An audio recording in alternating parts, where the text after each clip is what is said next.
Hello जी, राधे राधे। कैसे हैं आप सब लोग? मैं भी ठीक हूँ और आप भी ठीक होंगे। तो आ गया है हमारा दूसरा ब्लॉग। तो बने रहिए हमारे साथ और देखते रहिए। तो ये सुबह सुबह का टाइम है। मैं पीयू को स्कूल छोड़ के आ गई थी। तो मामा गई फैक्ट्री दूध वूध पी के, और ये इधर आ गए। पापा जी की मालिश करते हैं। तो ये इनसे मैं कुछ कह रही थी तो बिल्कुल सीधे एकदम खड़े हो गए। और इधर रानी आंटी ने भर दी ये सरफ। रानी आंटी भी आ गई। तो ये सरफ भरने लग रही थी और ये सरफ का ऐड कर रही थी। कह रही थी कि हमारी जैसी कोई भी सरफ मंगवाओ और कपड़े एकदम साफ आओ। और इधर करते धरते इन्होंने कर ली आज अपनी कटिंग, क्योंकि इनके बाल दाढ़ी वगैरह बहुत बड़े हो रहे थे। और ये इधर कार्तिक भी हो गया है तैयार अपनी कटिंग करवाने के लिए। और मम्मी आई अपने कपड़े सुखा के ऊपर से। मम्मी की आ गई नीचे फ्रेंड। मम्मी करेंगी अपनी फ्रेंड से बात। तो मैंने कहा ठीक है आप कर लो। तो ये मम्मी की फ्रेंड बैठी हैं, मम्मी बात करेंगी। और इधर आ गई ये साड़ी वाली, साड़ी नहीं सॉरी लहंगा, लहंगा पहन के डांस करने वाली। और मुझे करानी है फिर कार्तिक की थेरेपी। तो वो आ गई थेरेपी वाली। मैंने फिर कार्तिक की थेरेपी करवाई। और कार्तिक देखते ही बड़ा खड़ा हो जाता है पैर करके कि भाई मैम आ गई। और थेरेपी करवाने के बाद फिर मैंने बनाया खाना। आज मुझे सबका खाना बनाना है अभी। तो मैंने कहा पहले खाना बना देती हूँ। मैंने खाना बना के, और आज हमारे पास मंदिर है एक, मंदिर में भी भंडारा था।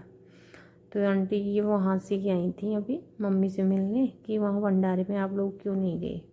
तो मम्मी बोली कि मैं तो जाती नहीं और प्रिया गई नहीं। तो इस वजह से वो आंटी मम्मी से बोलने आई थी।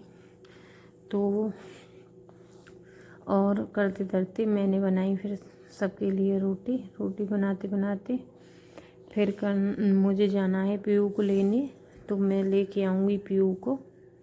तो और इस वजह से मुझे रहती है जल्दी थोड़ी सी, क्योंकि फटाफट काम निपटाने होते हैं और बहुत सारे काम हो जाते हैं मेरे पास। क्योंकि दोनों बच्चों का काम है, उसकी थेरेपी भी करानी होती है, थेरेपी वाले आ जाते हैं। फिर कार्तिक की मुझे आज कटिंग भी करवानी थी। मैंने तो गंजा ही करवा दिया उसको। गंजा करवा के नहला के धुला के दिखाऊंगी मैं उसका सिर कैसा लग रहा है। पर अभी नहीं फिलहाल को, क्योंकि वो आज उसने इतनी भागम भाग कर दी थी कि कुछ समझ में नहीं आ रहा। रो रो के बुरा हाल कर दिया था। इधर मेरा बन गया खाना। तो मैं खाना बना के हो गई फ्री। मैंने कहा चलो फिर पीयू का टाइम हो रहा है, पीयू को लेने जाऊंगी। तो इस वजह से फिर बज गए शाम के 5। और ये मेरे सूख रहे थे कपड़े, दूसरी मंजिल तीसरी मंजिल। तो दोनों जगह से मुझे कपड़े उठाने थे। मम्मी सो रही थी। मैंने कहा पहले कपड़े उठाऊँ, फिर दूध वाला आ जाएगा तो दूध लूँगी। तो ये है कुछ इस तरीके का दिखता है दूसरी मंजिल से हमारा घर। और फिर तुम्हें तीसरी मंजिल से दिखाऊंगी। चलो पहले यहाँ से मैं कपड़े उठा लेती हूँ सारे।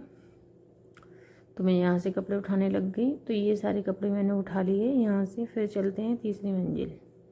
तीसरी मंजिल से यानी हमारा 2 जगह सुखाते हैं, एक जगह सूख ही नहीं पाते हैं क्योंकि कम धूप आती है दूसरी मंजिल, और तीसरी मंजिल ज़्यादा रहती है।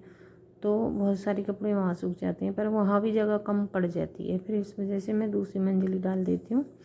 जो जल्दी कपड़े होते हैं उनको दूसरी मंजिल डाल देती हूँ, जो बाद में होते हैं उनको तीसरी मंजिल डाल देती हूँ, क्योंकि सूख जाते हैं। ये है मेरी मशीन। और यहाँ मम्मी पापा सबके कपड़े सूख रहे हैं। और ये देखो पौधे हैं हमारे तीसरी मंजिल, और इनमें पानी नहीं है। मैं कह रही थी कि इनमें पानी भी डालूँगी। और ये तीसरी मंजिल तो क्यारी भी बनी हुई है हमारी। इसमें देखो कितना एलोवेरा है। तो राधे राधे आप सभी को।